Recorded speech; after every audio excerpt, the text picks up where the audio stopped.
You are now listening to the Serious Growth Podcast with your host, Leo Costa Jr. Oh, good. So this is our first day back. You're a virgin on our show again. Oh, beautiful. How does that make you feel? A lot younger. Hey, how long have we known each other? God, over 30 years, I think. Holy shit. You know, that's a milestone in a lot of ways for me. You know, you've outlasted my first marriage with me. Yeah. That's pretty amazing. 80s, yeah. I mean, it's 1980s, I think. Yeah, I started this, our company over here in 82, I believe. Yeah, that's right. You were there from the beginning. Yes. How do we meet? I forgot already. I think Don't tell me you don't know. You don't know. I made that impression on you. It wasn't a coffee shop. I don't think so. I don't think those were going on back. I mean, I think I know what you're talking about. No. Wasn't it in Venice? I have no idea, man. I can't remember. See, that's how old we are and how long we've been together. Can't remember shit. Was that 1900s or 1800s? I don't know. I can't tell. I mean, you look 38, so I know you're confusing the shit out of me because you say you're 38 and I believe you. Well, I thought you were 37, right? I don't know. I got to ask somebody because I don't know. I was 37 for the last 30 years, though, so I thought I'd go to 38. Very good. That's the way to own up to your age. That's right. Yeah. Hey, listen, Tom. Welcome to Serious Growth Podcast. And listen, our mission here today is to hopefully tell a version of the truth or all of the truth. That's the whole game plan here. Okay, great. And listen, I've known you for a long time, and you've got an amazing background. I've heard a lot of your stories. I'm always fascinated by them. I retell them to other people because they're just so interesting. And the one that I'm citing right now was we were in a car together not too long ago. So when I was down there seeing Billy, and I was running around in your car, and you told me about, because you've been in special forces, and I want to talk about all that. But the story that I'm citing right now is when you told me that you feel more relaxed when you have bullets that are flying past your head than you do, just being in a normal environment. And it's right. I found that so interesting. And if I didn't know you as well as I did, I'd say you're full of shit. I don't believe you, but I do truly believe what you're saying. And that goes to the kind of training that you had, obviously, Right. And so let me start out by saying and asking you, when did you get involved in the military? 1970, 69, 70. So did you just decide to join, or how did you decide to get? I just graduated kind of, I went to high school and then I went to college a couple of years. And I was married the first time, but I was already a black belt. I started training probably about 1966, and I got my black belt about 69, 70 after 3 years. And so I didn't want to go. Because I was married, of course. So I tried to figure out ways to get out of it. There's no way to get out of it. But I figured that's the time, still tons of troops were going to Vietnam, right? Yeah. Late 60s, early 70s. Yeah. And I figured, God, if I'm going to go to Vietnam, I want to be as well trained as possible. So the only thing I could think of is I kept hearing about elite forces like Special Forces, Green Berets are the top and the most training. But the only problem, you go through about a year and a half of training, and the draft was 2 years that time, and I couldn't, I'd only have 6 months for them to use. So to get Special Forces, I had to sign up an extra year. Okay. But I figured, God, with that extra training, and I thought for sure it's just going right straight to Nam, and but that extra training could help keep me alive, that extra insight and tips and experience and everything, and training and having a top level guys have your back that way.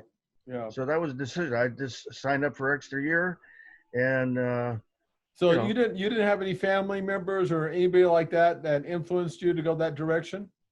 I was married with my first wife at that time. Yeah. And that's why I didn't want to go. Of course, that created a divorce, Yeah. So what made you get into martial arts to begin with?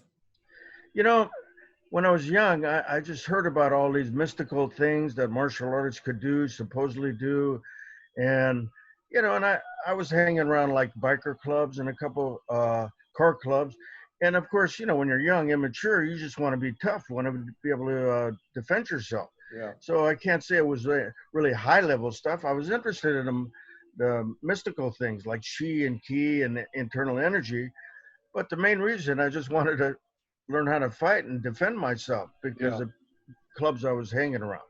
Yeah. So let me ask you this, because when you get into martial arts like you did, because I've heard different things. I never got into it. I mean, I trained with one of my trainers a little bit, and I can't even tell you. It might have been Muay Thai. I think that he helped me out with it. I was just curious about it.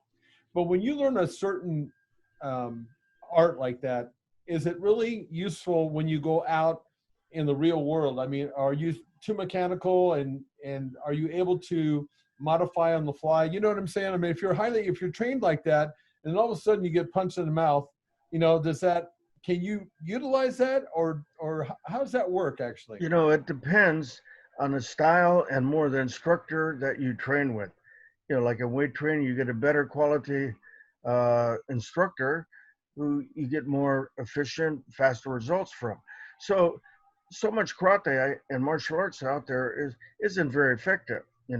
From the traditional dojo, a lot of them are like babysitting their kids and just to go through and have all these color belts of the rainbow to keep them motivated and to charge more money. Yeah. Luckily, I was attracted to a old ancient Shotokan Japanese style that was very realistic and very realistic to a real situation. And you end up reacting to a real situation where you practice. Yeah. So if you practice very realistic against real live punches, straight punches, hook punches, everything, all that stuff like boxers, kickboxers, Thai boxers, yeah, then you're going to be more effective. But a lot of systems are very compartmentalized, very conservative, and very boxy, and you have to get to those realistic levels. Yeah, when I watch some of this stuff on television, again, I know television is more choreographed, but yes, some of that stuff just looks too mechanical in a way, and it makes me wonder. I mean, how functional is that really in real world? Okay. But I wanted to ask you this: once you learned your art and became a black belt, do you remember the first fight that you got into or altercation that you actually had to use what you learned? Yes, I mean, well, first to go back to the movies things, in the old days, as you know, 70s, 80s, even 90s, the fight scenes were terrible, very boxy. But now they're getting top level, better guys, a lot of UFC guys realistically, and choreographing fight scenes, which I did a lot myself. So they're a lot better. Of course, special effects, speeding up the film and doing how they do different cuts and everything really makes the fight more realistic. And nowadays in films, they're much more realistic and effective than the old days. Like his old days was just terrible. Yeah. And then you get the Chinese movies, a fight scene would last like 45 minutes. You get bored, fall asleep. Yeah, no kidding. No, doing it and stuff. But then it's like how much punishment can you really take? I mean, can you really fight for 45 minutes? I don't think so. If you're fighting for 45 minutes, you're not in a good style, right? No. It's got to end quicker than that, I hope. Well, look at like UFC for championship rounds are 5-minute rounds. Yeah. So that's 25 minutes, and normal runs are like 3 5-minute rounds. I mean, boxing, like 3-minute rounds. In the old days, they do 50, 60, 70 rounds in the old days. It was different than Is that nowadays. like the bare knuckle fights? Is that when that was going on? Yeah. Well, back before Jack Dempsey, I mean, 20, 30, 40, 50, 60 rounds they would go. Just amazing. Incredible. And fighting bare knuckle. I mean, some, just a little bit wrap around. Yeah. They didn't have really good gloves at all then. They didn't even know what gloves were, Yeah, that's crazy. But, it's back to your other second question. Yeah, the first time I got in an altercation, God, I was so amped up because, this is a real fight, but it lasted just a couple seconds, and I ended up being like overwhelming for the opponent because it was so effective. All right, let's take a quick break so I can tell you about our product. Do you want a bone-crushing grip?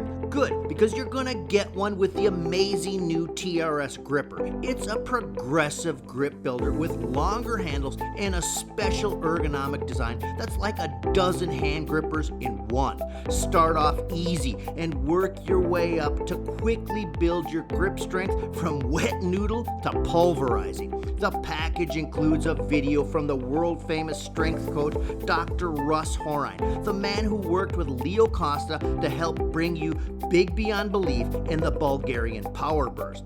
Dr. Horine shows you a simple and easy to follow workout plan that takes just minutes a day right from in front of your TV set if you want. So click on the link below and let's get started building you a stronger, firmer, bone-crushing grip.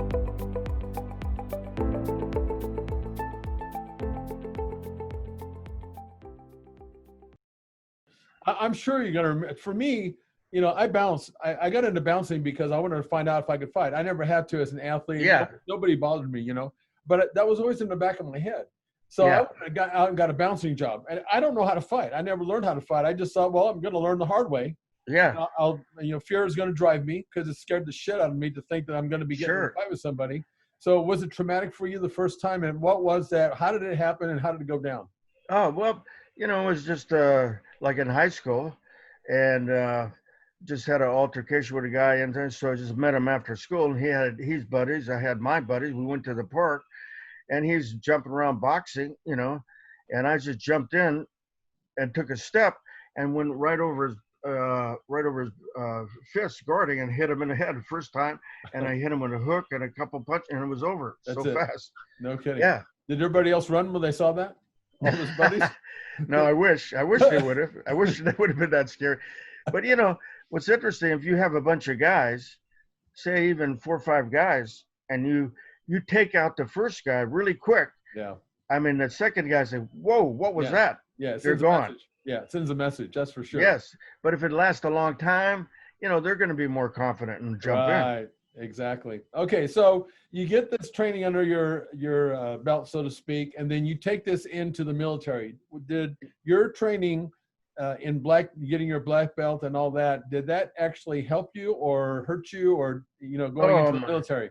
Tremendous asset, because you know, like in weight training and stuff, which you've done for your whole life, you know, our worst opponent is ourself, right?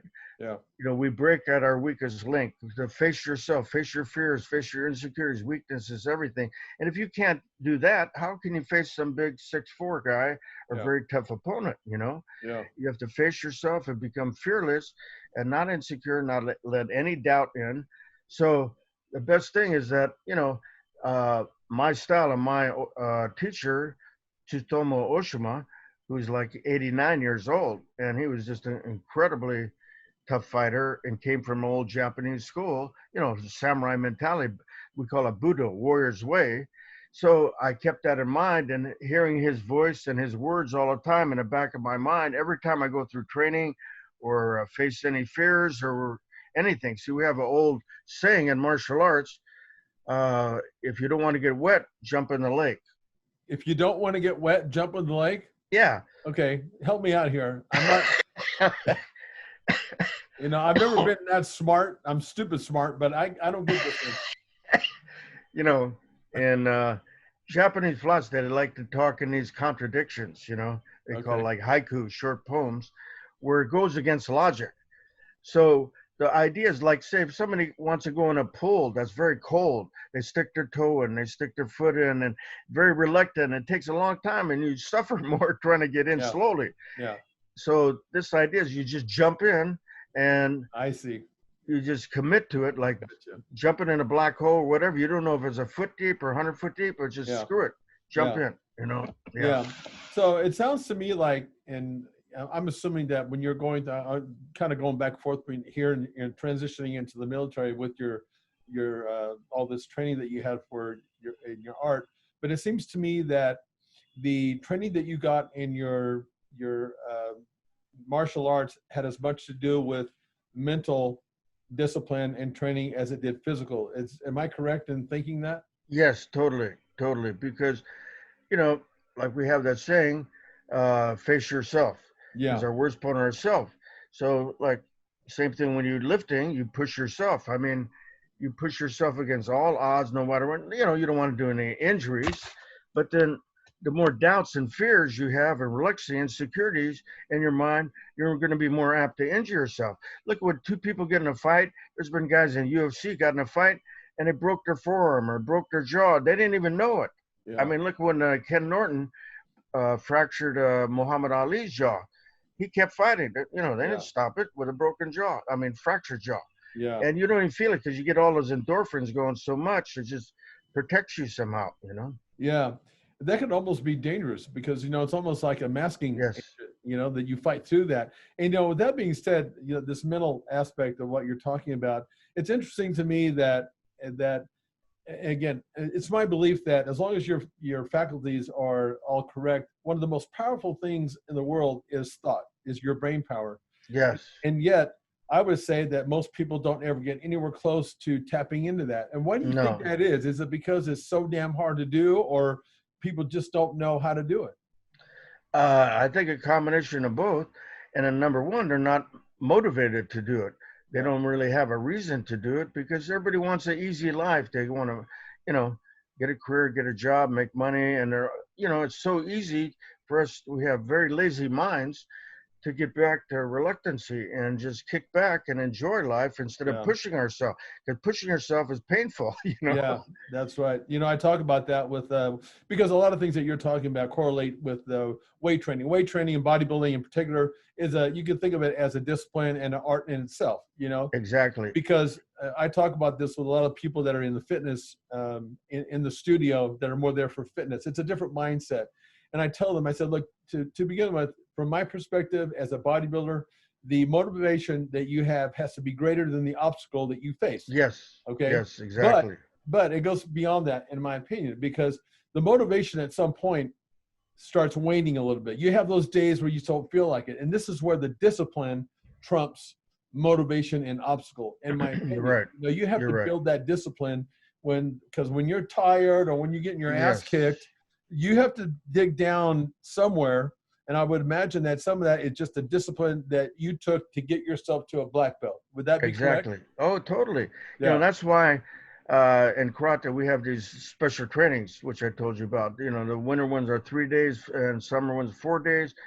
And you train, you know, probably 8 hours a day in intervals. And then we have one practice, you stand in a horse stance. You know, it's like a stance with your legs parallel and for an hour and a half. And talk about facing yourself. Your mind and body goes through all kinds of things. You go, as you know, you go 1 inch lower and it's another world, another dimension. Yeah. You know, but just to stand is one thing. You know, people look around and get distracted, try to distract their mind, but just stand there, head and eyes straight to the front. Your mind doesn't move, no thoughts come up. There's different levels of that too, you know. And normally when we have somebody go to special training, even a younger girl or, you know, in 20s, and nobody can go unless they're 16 or more, and they push themselves, God, after they come back they're like a fire-eating dragon. Something they tapped into, some inner spirit, some inner strength they always had, but they never pushed themselves to have to tap into it. Yeah. Let me ask you this. When in training, one of the tricks that I learned, if you will, was, you know, I know you've trained before, and this also, it has more to do with muscles burning. You're sitting in a certain stance, and I'm assuming that your muscles, your whole body just starts burning. Well, in weight training, the same thing happens. And if you're not aware of what's going on, you don't realize what's going on in your mind. In bodybuilding, when you start feeling that burn, all of a sudden your mind starts panicking. It starts racing, and you just want to get through that. And of course, the counterintuitive thing to do is to slow that process down and stay in that moment. That's a hard thing to do. That's what you're talking about. Now, one of the tricks that I learned when I was in that moment and things were burning like fire was just simply to say, and either in my mind internally or out loud, I would say, stop. When I said stop, it broke that line of that racing feeling and that thinking that I was doing. So what is it? What kind of technique? And of course, I could do more repetitions, like starting. So when you're in that horse stance, or when you're in a spot where you have to rely on your mind to get you through, what kind of a technique do you use to get through all that? Okay, well, if you're higher level enough, and mature enough to face yourself and strong enough, you can do it yourself. But see, at special training, we have a lot of the black belts and different level black belts stand, and we have seniors, a handful of seniors that walk around and correct people's form and check their face so they're not, blue like they're going to pass out or something. And just like you said, when you said stop, sometimes you just say, a senior said, wake up, be strong. What are you doing? Push yourself, and slap them on the back, right back here, where it hits those nerves and whoop, it shocks them, wakes them up, brings them back to reality. And it's some shock movement. And I've heard even like Tony Robbins, some woman was going hysterical about, some phobia thing in front of him. And he had a little glass of water and just threw it in her face. She said, what are you doing? Stop. Just stop. And then she cooled off, calmed down, and talked her through it. And then when I used to do a lot of parachuting, we'd have guys and a stick ready to go out the door, and they're just shaking. They're paranoid. And you got to jump on and say the same thing. Just shock their mind. Wake up, come back to it. You're going to be okay. It's going to be fine. Yeah. Get your mind out of that. It breaks that circuit. Yes. Right. Yes. Okay. Exactly. Because it was really fascinating. You think when you tell somebody that, and that they think, oh, you got to be joking. By just simply saying stop, that actually helps, and it actually does. It does. Amazing, and it really does. And to harness that energy in your mind is so tricky. Do you think that it starts in the mind, Tom, as far as does it start in the mind and the mind influences the rest of your body? Or, I know your body and your mind work. There's a mind and muscle link up. I understand that. But if you were to pick one, the body over the mind or vice versa, what would you say? Mind. Mind. Okay. Go ahead.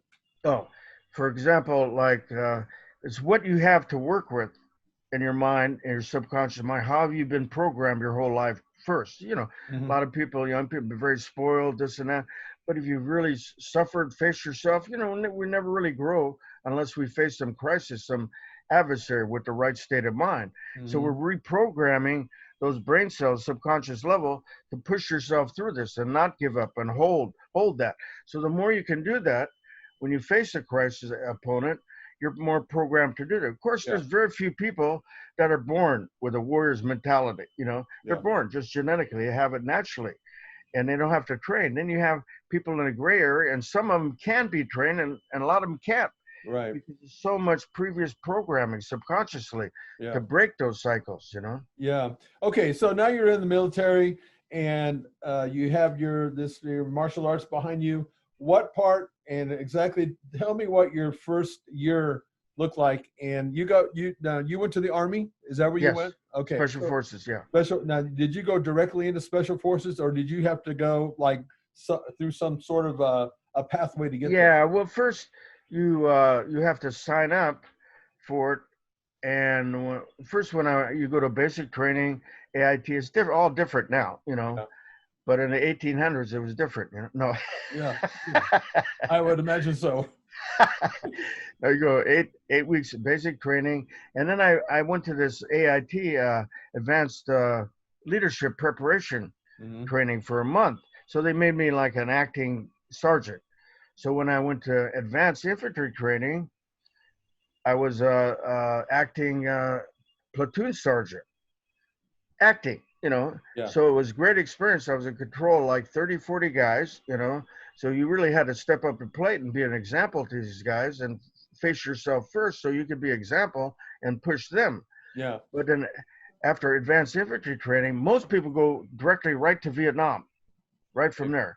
And I heard most of that company I was involved in, a lot of them got killed, because it was just basic infantry, one of the dangerous things. But then from there, I went to Airborne, which is jump school, Fort Benning, and you go there for 3-week jump school and got trained. And then I took this proficiency vocationary test to see if I had the aptitude for special training. For Special Forces. And they said I did. So then from there, Special Forces training school is in 3 different phases too. It's different now, but you go through a 6-week survival phase, and then you go through your specialty phase, which mine was light and heavy weapon.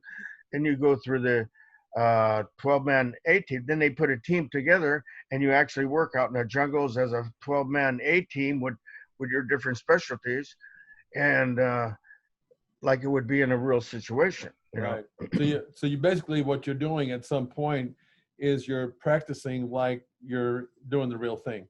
Yes. And then see, I had an opportunity when I was a brag after that. There's so many excellent elite militaries, your Ranger School, Pathfinder School, Reconnaissance School, Snipers. They have all these schools. So Mountaineering School, Cold Weather Survival School. You know, I went to as many as I could. That's just more training, you know, and took advantage of that. Yeah. So how many years of all that training did you get before you were like out there, you know, like Rambo? Over a year and a half. A year and a half. Yeah. I mean, I find that really amazing I would think that it would take a hell of a lot longer than that to be that trained up to be able to go face some of the circumstances that you end up having to face, you know? Yeah.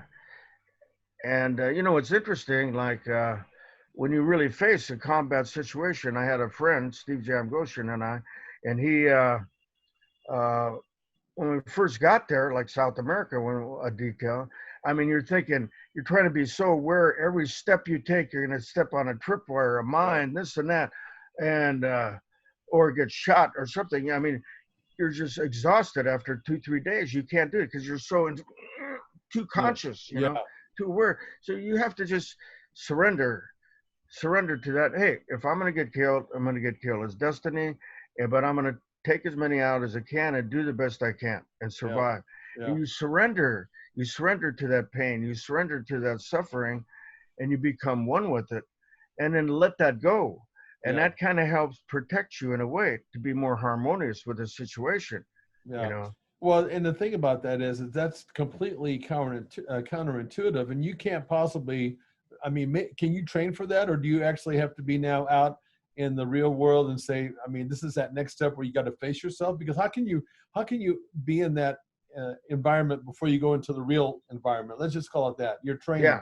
I mean, you know, it's like practice in a ball game. I mean, it's got to be different. You got to learn it from that perspective, don't you? Just being there and having to face it, like jumping in the water instead of putting your toes in. Yeah. There's a point you just got to jump in and face it, you know? Yeah. And for example, I mean, like if you get caught in it's called an L ambush, you know, they got adversary on one side, like forms an L, and so you got a perfect kill zone right there, whoever you're sucking in. But the problem, the only escape that you have a chance is to attack the attack, which takes a lot of, kudos and mental strength, but it has to be subconscious. For example, some shooter comes in a nightclub, and everybody runs away, but a real warrior would run right at the guy immediately and stop him. Maybe take a couple bullets, but he'd stop him before he killed too many people. Like Patton would say or something, you go in a direction where you hear the guns. Yeah. It's amazing that a person can actually do that, Tom, because to be honest with you, I think I'm a pretty tough guy, but I don't think I could do that. I mean, maybe in that moment, maybe something would flip, Yeah. But you telling me this story and you're running towards it, I'm running the hell out. I'm that guy, you know what I mean? But yet, for example, at my studio, there's been a couple of times where there's been people around the door, early in the mornings. And you know what, Tom? I'm not somebody who's confrontational, but when I hear somebody around rattling my door, I have this big stick in my gym, do abs. Tom, I don't know where this shit comes from, but I go flying out the door with that stick, and I'm going after whoever's out there. Oh yeah. And yet, I can't imagine me doing that until I'm in that moment. Yes, because that mental state you get into. Can you actually teach that, or do you have to have that already as a part of your mental makeup? It depends what you have to work with. If you have an individual that has some inner strength and been through stuff like that, you can teach them more. But it all depends. If you have somebody total opposite that's very weak, insecure, mental issues and this stuff, they got to get through all that stuff first. Yeah. And but for example, like even with that Black Hawk Down, remember the movie in Somalia? Yeah. There was 2 Delta Force guys who rushed right in to try to save those guys that with the helicopter went down. And they both got killed, but they got the Medal of Honor, of course, Yeah. but and then how many guys, natural infantry guys, jumped on a hand grenade? I think even there was a few of them recently in Iraq and and they had to go to surgery for years and everything and blown up and so, but they protect instantly. Their feeling was just to jump on that grenade with their helmet and protect everybody else. Amazing. And if you would have thought about it, they wouldn't have done it. Yeah, that's more of almost like a reaction. Yes. Because that's kind of how the feeling. And again, I'm not comparing my situation running after somebody, that's rattling my doors. I'm not trying to compare that to like what you've seen, but it kind of feels that way. And there's something I've always been amazed. Like, I don't know where that comes from, but I can't stand it. I can't stand not knowing who the hell's out there. And I'm going after it. And especially at my age now, I probably shouldn't be doing that shit, Yeah. But I don't think about that until I come back in. I go, what am I doing? What the hell? How stupid am I? Know. But see, Leo, the way you trained your whole life was to face yourself, to push yourself, and weight training. And, that resistance, that burn, that pain you've gone through, that's like an opponent, I mean, but seriously, so your mind is programmed that way. When you have that conflict, you face it, you push it. I've been to a lot of gyms and trained and saw a lot of top bodybuilders and stuff, but I'm telling you what impressed me more than anything, when you and Tom Platz would train together, when I saw you guys, I go, Jesus Christ, that is a different world dimension where you guys took yourself, Yeah, it was like war. It felt like war to me. Yeah. I tell the story a lot of times. I said, normally you're not really afraid to go work out, but when I was training with him, there was a fear factor there, but I think I needed that in order to get into the fight or flight autonomic nervous system to be able to handle that shit. I know. I guess in a way it's kind of the same, right? Yes, exactly. It's all relative, it's like our subconscious mind doesn't really know the difference between a penny and $1 million in a way, Interesting, yeah. Or like when we go to a movie, it doesn't know the difference if we visualize and have an imagery so intense and powerful, or if it's a real situation. Because when we go to movies, you really put yourself in that hero actor's mentality and mind. And Raiders of the Lost Ark, going over the falls on a raft, where so people, the audience is reacting to everything because they're experiencing that. Hey, let me ask you this. Maybe you can tell me, because I think I either read this or heard this. Well, I had some strokes about 8 years ago, as you know. Mm-hmm. And when I did my rehab, I read something, I believe, that when you look into the mirror, this is what you're talking about, and that when your body, it doesn't know the difference between the left hand or left arm and the right arm. Is that true or not? Is that your subconscious mind? Because when I actually had my good side doing the exercise, it influenced my paralyzed side. Exactly. And it always worked. It always connected that and made that my other side better. Is that true? Yes, but what connects it, because left brain is in control of right side by right brain, left brain is more logic, rational, intellectual part of our side, and right brain more intuitive, creative, emotional, sensitive side. But then they connect together. Like they noticed, like with Einstein, when they did autopsy on his brain, there were so many blood vessels that connected both right and left brain. So in unison, they really work together that way, So if you're stimulating one, it's still connecting to the other side. Yeah, almost like a cross-training effect. Yes, exactly. Like we talk about that in sports, when you have one side injured, you train the other side and you get a cross training effect, same way. Okay, interesting. Okay, so now you're in the first time that you got into conflict, was it from you parachuting into a place, or what did that first, now you're in it's the real deal. What was that? Just like your first fight, I'm assuming you took a big step in the real world out there. What did that look like, if you can talk about all that? Well, first, I'm not saying you don't feel any fear at those times. I mean, you feel a lot of fear, but you got to get past it, At some point, you go through all the physical things, but it depends on your mentality, how you surrender to it, how you accept it, how you face it. When I used to do a lot of that walk on red hot coals, but most anybody can do that if they believe they can do it. But there is something that's protecting the body. There's still some tricks with it. Yeah. But then I had an instructor who's an engineer, a quantum physics guy, Eric Best, and he gave a great demonstration facing fear, insecurities. He'd have a chair, and you're walking to that chair. And then some people, that's their fear. Mm-hmm. They walk around, they just ignore, like it's not even there. Yeah. And then some people act real macho and just kick it aside, but it's still stuck to them. They're still attached to it, you know? Yeah. And then some people get really frustrated. They sit in a chair and they try to analyze it and logically and all that stuff. But then when they get up, it's still stuck to their rear, you know? But there's a way you got to sit in that fear, that anxiety, whatever. You feel it, you experience it, and you let it go and become unattached to it, and you surrender to it, and you go to the other side, you know? Yeah. And, you know, a lot of movies depicted that with Billy Jack stuff, facing some demon in a cave and all kinds of stuff, you know? Yeah. So it's more, and then, you know, for example, what he would do, first you go to the fire where you're burning the wood down, you go back in the classroom and you write all the negative things that could happen to you if you walk this pit. You know, I burn my feet, be permanently injured, this, you know, a whole list of it. Then you go down, you throw that in a fire. Then you come back.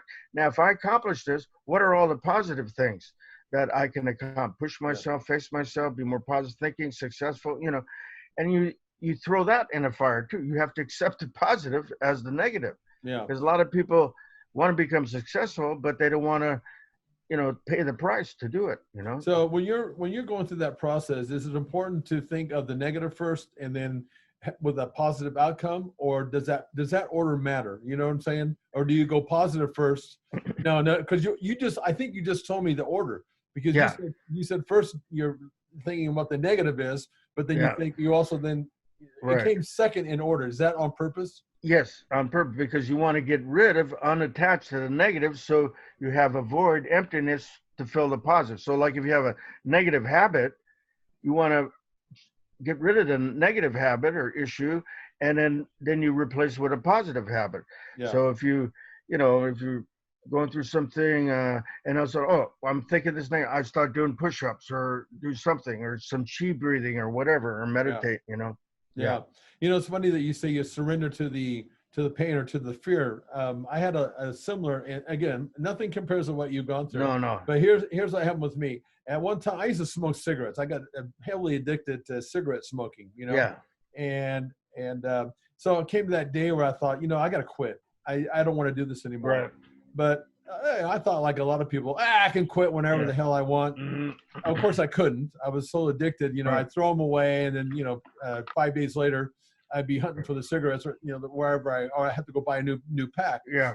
No matter how much will that I applied to quitting smoking cigarettes, I can never do it for any length of time. And I'll tell you how I quit forever. I'll never forget that. I gave into it. I said, okay, I know that I'm severely addicted, and I know that I want to give this up at some point in my life. Yeah. The minute I said that, Tom, I mean, it wasn't like immediately that it happened, but at some point, not too long after that, I gave the shit up. And it was amazing. It was almost like I gave into it instead of using all this willpower. Right, exactly. That's pretty interesting, I think. It's so counterintuitive. Where'd you go? It is. Because the other way, you're using your conscious mind. Yeah. And, you know, like that old saying, you know, it's like a big iceberg. Our conscious mind is the tip of the iceberg, and subconscious mind is, 10 times the mass below. And then another thing they say, like the ocean around it is the universe around it in a way. Yeah. Interesting. Okay. So did you're going back to your first conflict, were you parachuting into somewhere, or were you parachuting? Yeah. Can you talk about that at all? Yeah. You know, South America, parachuted in, and I went through like a halo school to high altitude, low opening skydiving school. So the whole team did. And so these parawing chutes have like a 25, 30 mile an hour built-in speed. So depending on the wind, you can travel, you know, depending when you open 20,000, 17,000 feet, you can travel for miles, you know? Yeah. So you drop in and then you do a rendezvous, and you have to rendezvous with everybody because everybody's different places and stuff Right. too. And yeah, when you make that jump, that you're going in combat. This is it. So Yeah. you go through a lot of shit in your mind, a lot of negative stuff. Every negative thing that will come up, but you have to just let it go. Like you said, surrender to it, get past it, Yeah. and just surrender, jump in. So were you guys going in to do an extraction, or were you going in? What was the mission of that? We were doing more intelligence and recons, and if we were there, uh, both sides, right and left side, would have to show themselves. Mm-hmm. The negatives, generals, and diplomatic people would have to show they knew we were there. They would have to pick right or left side, and we work with other intelligence would pick them out. Mm-hmm. So we were, but there's a lot of controversy with that. The whole operation was with that. Well, is the idea just to find out what's going on, and you report that back to the higher ups? Is that Yeah, the whole yeah. point of that? Okay. Yeah, what their strength was. Yeah. Where they're located, or positions, and we didn't have all equipment like they do now with satellites back then. You had to do it physically. Yeah. So were you in the jungle the whole time at that Yeah, time? pretty much. Okay. How long did that mission or that bit? A few months. 2 months you were out there, huh? Yeah. No Yeah. kidding. So when you were out there like that, did you have a base that you were going back to, or were Yeah, you yeah. just... Always had a base. Okay. And we had indigenous military we're working with, and we were more like advisors. Gotcha. Okay. Advisors to them, and we had 6-man teams, 12-man teams. That we go out for intelligence, information, and data. Yeah. And then, so what would you say would be, that was your first jump or your first, Yeah. about with in the real world, but what was the most frightening thing that you thought, or when you look back, that was the most intense or frightening thing that you actually faced in I your think military career? getting in an ambush, got caught in an ambush, ambush like that. And, and it's all automatic weapons, and they open up. It's just like, but luckily me and my partner we're not in all the kill zone. Mm-hmm. So as soon as we started hearing the fire, we took off and started running, Yeah. while over the noise of the automatic fire to get as far away as possible. Yeah. And yeah, then your heart is just boom, boom, boom, boom, Yeah. just adrenaline, everything, boy. Yeah. Amazing what you can do when you Yeah. hear about women picking up cars. I mean, wow. Yeah. Well, and I was going to say something to you, even though as human beings, we don't really tap in necessarily into the potential of our mind, but there's times like what you're talking about that sometimes you actually can. Yeah. You start realizing how much you can take where you never thought you could. Oh yeah. And that's I think in some cases that's where we actually do tap in, probably to the higher end of that potential. Would you agree with that? Exactly. Totally. Yeah. Let's take a quick pause to tell you about something you are definitely going to want. Do you want a bone-crushing grip? Good, because you're gonna get one with the amazing new TRS gripper. It's a progressive grip builder with longer handles and a special ergonomic design that's like a dozen hand grippers in one.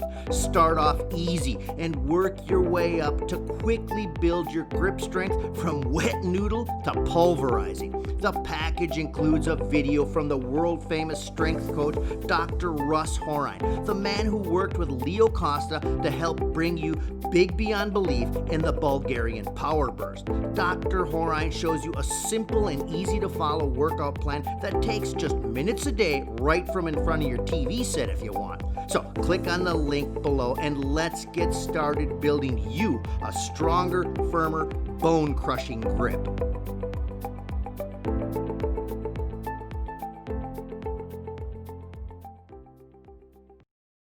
How long did you stay in the military? You said 3 years?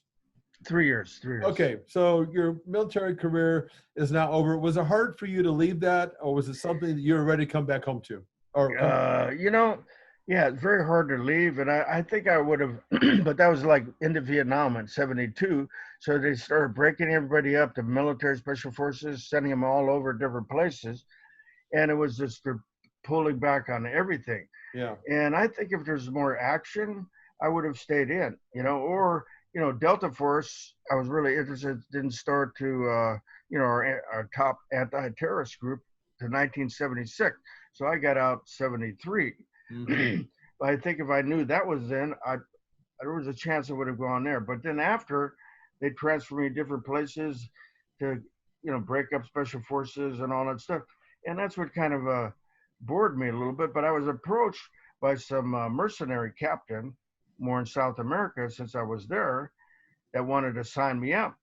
But he wanted to sign me for, it would have been great pay, but wanted to sign me up for 6 years. And I considered it, but said, oh my God, I'll never make 6 years, Yeah. That's too long. That's staying in the fire too long. Yeah. Maybe a couple of years and stuff. So I passed on that. But Yeah. then, when you get out, you still have that adrenaline, that adventurous gene in you from doing all that stuff, Yeah, and something I know, because I was at my studio, there was a time where I wanted to help veterans that came back from war, Yeah. or to transition back into, I guess, what you call civilian life. Right. And so was that a hard thing for you to do, and how long did it take Yeah. you? Yeah. How long did that take you? I'm still trying to do it. Really? No. Is it like an ongoing process? Yeah, because from then I try to construct my life, from what Yeah. I love, for like bodyguarding and karate and working films, at least the fantasy part too, which I did Yeah. a lot, as you know. Yeah. So yeah, it's very hard because even I went back to go back to college, and I was so bored with all the subjects, biology, PE, this Yeah. and that. Nothing interests me. So I Yeah. went to my teacher, and I said to Mr. Hirschman, I said, Mr. Hirschman, I'm bored of all those topics. What should I do? What should I take? He goes, you know what? Right now, you made your mind up. Just commit. Get PE. Get a degree. Anything. Just push yourself. Go through it. Just get the degree, and then something will happen. So it's so funny. After he told me that, within a week, I found out that college had a special major program where you could combine 2 different departments. Mhm. So I combined the Asian studies with the history department, and I created Asian religions. So Oh. now I study Buddhism, Taoism, Zen, Confucian, Shintoism, and I can study the philosophy of a warrior and a samurai, Yeah.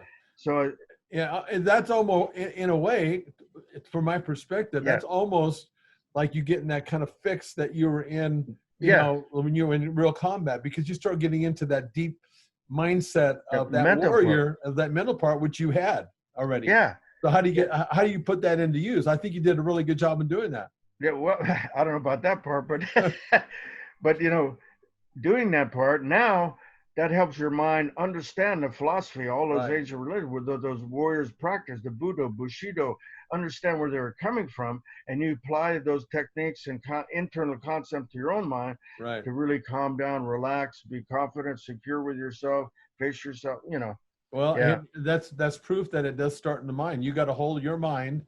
Yes. You were able to put yourself on a track that made you productive in civilian life. How do you like that for me, shrinking you? Oh, yeah. I just analyzed the hell out of you right there. Yes, you did.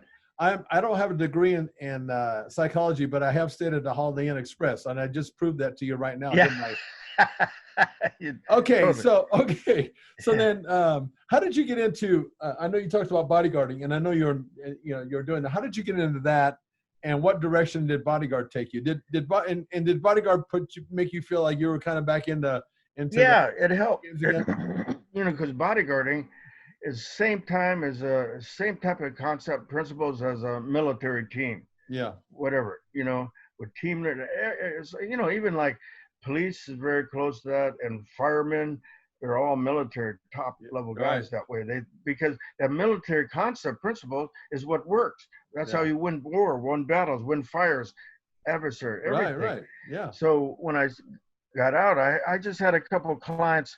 I used to do some a lot of shiatsu, acupressure, and even got into acupuncture. So my private client business in Beverly Hills started out with that, and that was more like 80s, early 80s. And then from there, it got networked over, since I trained so much. Then somebody said, well, I'm more interested. I want to get in shape and train. Yeah. I go, okay, I could do that. Yeah. So it networked over to private client fitness training, and then from there, somebody said, well, I have a strained partner that's harassing me. I need a bodyguard or something, I could do that, Yeah. So you just started. That's why you don't you don't say you can't do it, because the experiences, you just jump in that lake again. There you go. I can do it. Yeah. I can do it. Yeah. So your that background and that instructor really had a lot of impact on your life. That Exactly, because you use those military concepts for a principle for bodyguarding too. Yeah. So I already had that pretty much. Yeah. Yeah. So go ahead, finish what you. No, I was just going to say, and then that network over to films. When I met Seagal, and I started training him first. A mutual friend of ours introduced us, and he said, "Yeah, I want to get in shape, get some more muscle." So I trained him to build him up a little bit, and then so that was the first film, Above the Law, with in Chicago, '86. And then from there, I did a few more. And then, every film, I never advertised. It's just people said, "Hey, we need a stunt coordinator." And I learned how to do that, a fight coordinator, a military advisor. So it just networked over from there. Adapt or die, baby. You modify on the fly. You just kept doing that throughout your career. Isn't that right? Yeah. I think people that are really successful end up doing that. They figure, I mean, because what are your choices? You either die and go away, but I think at the heart of it, you had passion and enthusiasm for what you were doing, and I think that's also very important. Yeah, and so that military say you adapt and overcome. Same thing. I'll never forget that time. Speaking of Seagal, and now I was hanging out with you a little bit down in LA, and sure as hell, we ended up going to Seagal's. I don't know where was he at a studio or something, but I think it was an office, wasn't it? Yeah, office or some shit. And I remember, wow, that was pretty cool. Those were during the days where I had been training Costner, and so I had my feet wet with that. But it was really cool to meet that guy. Yeah, he seemed, I don't know, he seemed to me like he was very much the same in person as he was in the movies. He had a pretty cool cat. He seemed seemed pretty authentic to me. Yeah, I mean, we all have different sides, and he has different sides too, and depends which one to experience. But that was a great day. He's got a very tough side and strict side, but he's got a very judgmental side. Yeah. And but he's got a very humble side too. What I've experienced, Yeah, yeah. Who were some of the? I know he was pretty famous back in those days, but who else were you bodyguarding at that time, or can you say? Oh boy, let's see. Well, work with Billy Zane, and then Bruce Willis. Yeah. Quite a bit with him. When he had his house in Malibu, a lot of paparazzi. Paparazzi, some of the celebrities were worst enemy, worse than terrorists. Because they try to get your wife or daughter, compromise photos. So they're like terrorists. But I was with him for like 12 years. When he was over here, then I worked at one film, trained him to be a military advisor. Special forces guy. Yeah. But a lot of them. Even I worked with Priscilla Presley for a little bit. Yeah. Is she still around? Yeah, she's still around. Is she in the California, LA area, or in Beverly Hills, areas? She, got remarried. I forgot, but when I worked with her, she practiced karate. Yeah. Oh, she did. Yeah. Yeah. With Norris, and then it was Ed Parker first, and Norris, and that clan back there. Yeah. And I introduced this that iron ball training. Oh yeah. Okay. The shot put to her, and she loved it. And her reverse punches, and she was probably late 40s, 50s then. It's tough. She's really good. Didn't her dad wasn't he also into the martial? He trained with Ed Parker. He trained with Bill Wallace, even, I think. Yeah, because when he'd do when he'd be doing some of his concerts, he'd do some of those. It looked like he was doing some of those moves. Yeah. I wasn't sure if he actually really did train for that. Yeah, no, he trained, but I think it was like a brown belt level. Yeah, it's a shame. Too bad he didn't able to train longer. Maybe would have been a different destiny for him too. Yeah, no kidding.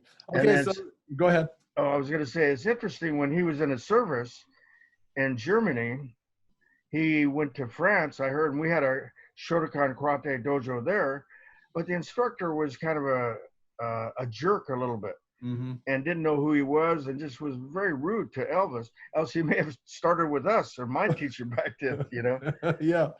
Yeah. Exactly. Okay, so then let's kind of now go to where you're at right now in your life. You're an old, like me, you're an old master now, and And, you know, I don't know about you, but the way I'm staying relative, or at least I've fooled myself in my own little brain, Yeah. because I still love the industry that I'm in, and I get the same feeling from you. You live and breathe this stuff, and I still do too at the age of 65. Yeah. And I ask myself, occasionally I'll ask myself some questions, you know, how do I stay relative? Because one of the things I've learned and followed in my life, and make it a point, is that whatever I do, there has to be passion there, enthusiasm and passion for what I want to do. Otherwise, it's an exercise in futility as far as I'm concerned. That's right. So, you know, for me, it's now passing on the information that I've learned over the years. I certainly don't want to get, look, I still train every day, but I'm just an old guy having a good time in the gym, and it keeps me alive. It's part of my training. I have to do it, you know, because I love it. So what is Tom Muzila up to these days, and what do you do now in your life to stay motivated and passionate? Well, first, you know, I still train as much as I can. You know, a little bit different than the old days. Your old days was long and grueling. Now it's just short, to the point, with the right state of mind and state body, you know, and being more efficient and economical. And I still, like you, enjoy training different people. I've worked with a couple of UFC guys before, and, you know, I'm still open to that kind of stuff. Yeah. But even the bodyguarding has changed a little bit. I'm trying to work more on a bigger level of projects, like training a whole team for, you know, even got to think what one of the prince of Syria's, you know, and most of the American guys are going to be bodyguards, and he wants to do some real positive things. So maybe, you know, got a chance to train them. And then there's some other friends of mine have contact with a lot of doctors that have cures for different things to help protect them, you know. Right. And, you know, so more the bigger strategy overall from the top, from all the experience I've learned, you know, and trying to attach myself to more projects now and different people, partners, where you don't have to just hit the beat out there, you know. And then I like to do, like you're an excellent speaker too, about with all your background experience, love speaking engagements, so you can pass on a lot of knowledge to people, businesses, companies, and tailor it to what their needs are, you know. Yeah, I really like that. That really gets me all fired up, you know, when I walk away from one of those talks or seminars. It just types into that sweet spot, you know, that it makes you feel good, doesn't it? That core of that you focused on your whole life. You know? Yeah, which is cool. You know what, Tom? I'm sure you'll agree. I feel very lucky at this stage of the game. You know, I mean, 65 it's getting up there, but I still don't feel like I'm 65. But what I'm more thankful for now than ever is that I get to get up still at this age, after being in the business for 38 plus years, and I still have that buzz in the basement. Yeah. And I look forward to getting up the next day to go do that, you know. And I really, and you start appreciating that stuff when you get up there and you're a little bit older. You know, you do realize that the youth is wasted on the young, because I pissed a lot of it away, but like the rest of us did when you're young. I mean, I think it's just part of growing up and older, you know. Exactly. So I think you and I are both we're both lucky that way, and I know that with you, because I've known you forever, and you know, we've done quite a few things together. You know, so I know. Anyway, listen, we're going to wrap this baby up, and I really was looking forward to doing this, because I knew that once we started talking, it's kind of like old buddies, you know. Every time we get together, whether it be on a camera or together, it feels like we are going back home. And just, it's always entertaining for me. And I always learn from you. I think you're a really interesting person, you know. And thank you. Anyway, listen, are you if you want to promote anything that you're doing currently, I mean, this is a good time to do it on the podcast, so maybe people can find you somewhere, what you're doing. Yeah, well, what do you got? I have a website. It's www.tommuzila.com with 2 M's, and you know, everybody can get a hold of me that way. Very easily for whatever bodyguarding, advisory stuff, training, whatever, films, anything, you know. And that's all. And then, you know, like you've done a few books, and you know, all the videos and everything, everything's on there. Got a lot of instructional stuff. Nice. But anything I can do more to help in any way, any person, company, place, situation, like yourself. Good. More than open to it. Beautiful. Okay, listen, So here's what I'm going to challenge you. I know we're both competitive still at the heart. Okay. So here's what I'm going to challenge you to. I'm going to challenge you to a 40-yard dash the next time I see you. Is that too far for us to run? Well, how far? 40 yards. Is that too far to run? For furlongs? 40 yards. 40 yards. 40-yard dash. I want to challenge you to a 40-yard dash. You think that's dangerous or what? I think it's like really dangerous. Yeah, but we could both die from that. But I'm just going to jump in. What the fuck? I mean, I'm just going to use your philosophy. Jump in the lake. What are you afraid now to jump in the lake? Let's go. I could go 39. Hey, you know something? I got to tell you something. I have a client at my gym. Okay, female. Yeah. And very, very competitive. She's very competitive, even though she says she's not. And one day, this has been quite a few years ago. I was, I was in my 40s already, maybe early 50s. And I said, you know what? You think you're a tough chick, huh? Tough cat. Let's go run a 40-yard dash. Yeah. She went out there, and I went out there, and I ran a 40-yard dash. I pulled a fucking hamstring muscle. I never did that again. I know. I got to tell you one quick story. Yeah.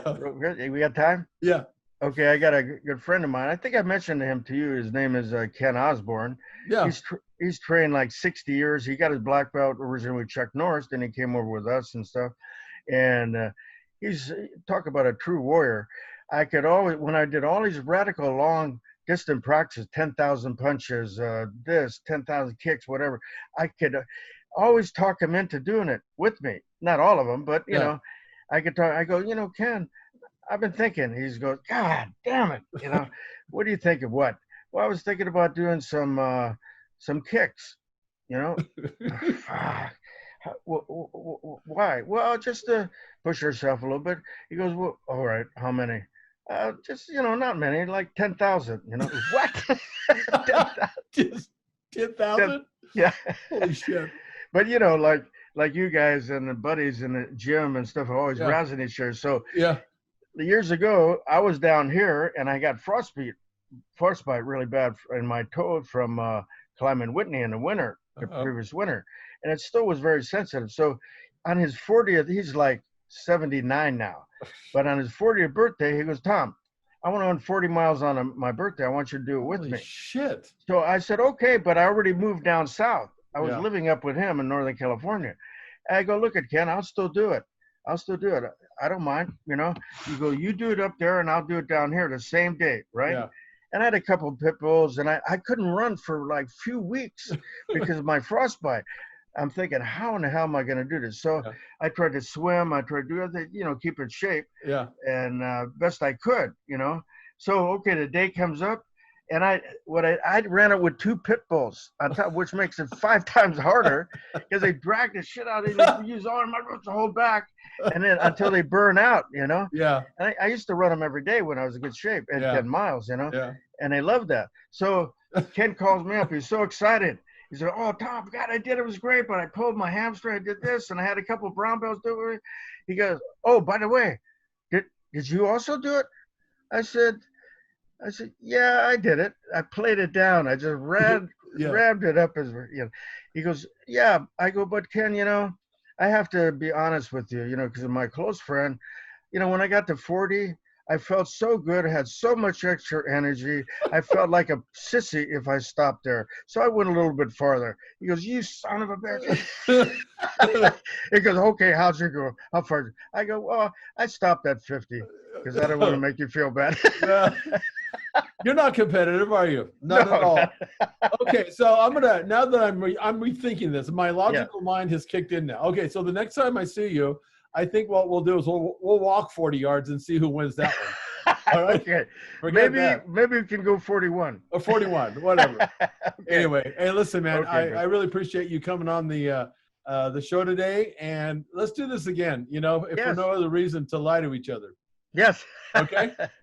And don't forget with that old acronym, FEAR, false evidence appearing real, right? Ooh, beautiful. I never heard that before. Yeah, that's a neat one. I knew at some point you were going to teach me something new. Thank you, sir.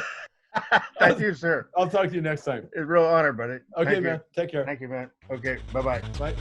Thanks for listening to the Serious Growth Podcast.